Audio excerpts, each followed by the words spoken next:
I commend the bill to the House. The question is the National Parks and Wildlife Amendment Bill be now read a second time. I call the member for Balmain. Thank you very much, Madam Temporary Speaker. I rise today to speak on the National Park Adjustment of Areas Amendment Bill. As we've heard, the bill contains 4 key points: an upgrade to the Berowra Valley Regional Park to a national park, the revocations to make way for Pacific Highway upgrades, revocation to improve access to a plantation for logging, and revocation to excise the disused quarry that's looking to be reused. We support this bill. There's a lot of things that are very positive in this bill that I welcome. In particular, I strongly support the upgrade of the Berowra Valley Regional Park to a national park. It's important to note that this area has been a regional park, and it's been a bit of an anomaly really for quite some time. It supports more than 18 identified vegetation communities, including 2 endangered ecological communities listed under both the New South Wales Threatened Species Conservation Act and the Commonwealth Environment Protection and Biodiversity Act. There's over 700 species of flora found in the park, including 10 that are threatened. 11 threatened fauna species are also found there, and it's clear that such high conservation bushland should undoubtedly be protected, and I really strongly welcome the fact that the government has taken action on this. I'll be talking about some positive, but also about some suggestions that the Minister and the government might look to consider. They'll be put forward in the other place in relation to the excisions and the government's plan for them to be offset. The upgrade I just wanted to mention again in particular to the Berowra Valley Regional Park is really positive, and it's something that I know local conservationists and people in the community have been calling for a very long time. Now, I'm aware, and I'm sure other members have been lobbied about this matter, the Stringy Bark Ridge, where the local interests are promoting the use of a sporting field in the old Pony Club site. The government has included Stringy Bark Ridge in the upgrade and saying the decisions over the sports field will be decided when the management plan is developed. It's our view it's not really appropriate for a sporting field. It should be renovated and upgraded, but we know that will be left to the plan of management. We look forward to that discussion and consultation with the community. When it comes to the revocations, the exclusions are boundary alignments and together total 62.4 hectares. And while they're not major, they do address public safety concerns, as we've heard, in particular with highways. And our view is that these, of course, should not be undertaken lightly.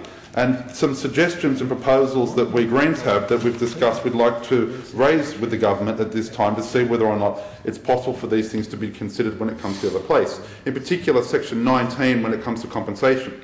The Minister must not transfer, etc., unless the Minister is satisfied that appropriate compensation for the land has been provided.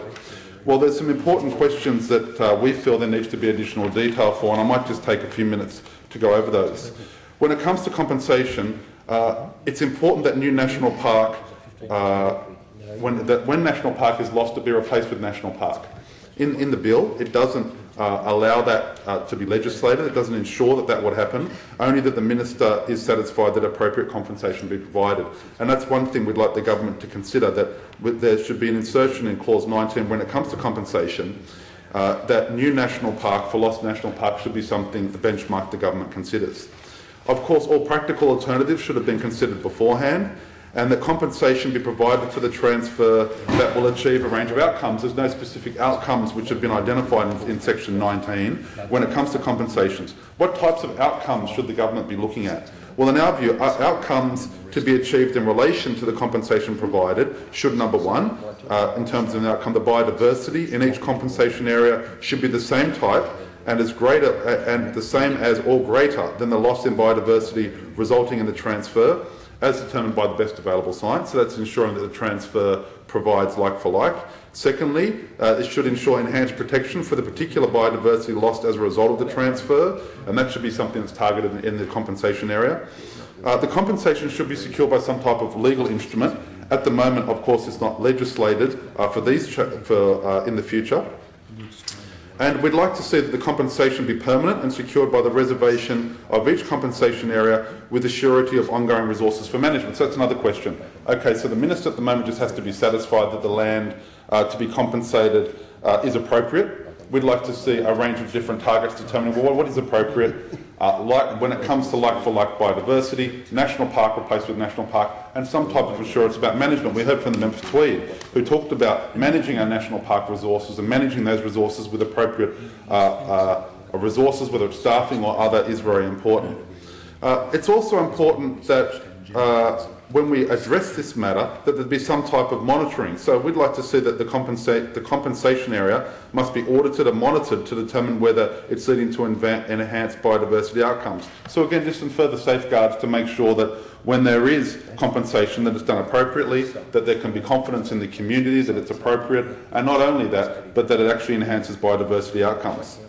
The other question which I'd like to raise at this time is that the reservation of a conservation area must be of a kind that results in the prohibition of mining exploration in the area. So at the moment it could be an area that the Minister could determine in section 19 in compensation. Excuse me, member.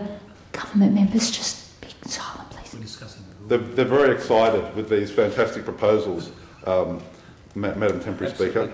So when it comes to compensation, under the proposed bill at the moment, the compensation could be in an area where mining exploration is allowed. So we'd like to see at a minimum, if we can't get like for like national park to national park, that the compensation area should be of a kind that results in the prohibition of mining exploration in the area. We'd like to make sure that in the long term that the compensation area is protected. We'd also like to see that it should not be revoked or changed except to enable greater conservation of the biodiversity area. And finally, should not be revoked in whole or in part, even if the reservation of other areas is proposed to offset the effect of that revocation. So the short version is providing security and confidence when a when a compensation happens, that it's appropriate, that it enhances biodiversity outcomes, that it has measurable outcomes, that it is protected for the long term. So these are things which will be discussed in the other place, I'm sure, in some detail. But those matters that I raise go to confidence in the process and ensuring that there is some confidence that's put around the process in section 19 that the Minister has control of. It's our view that simply the Minister being satisfied that appropriate land has been provided actually opens the door to conflict.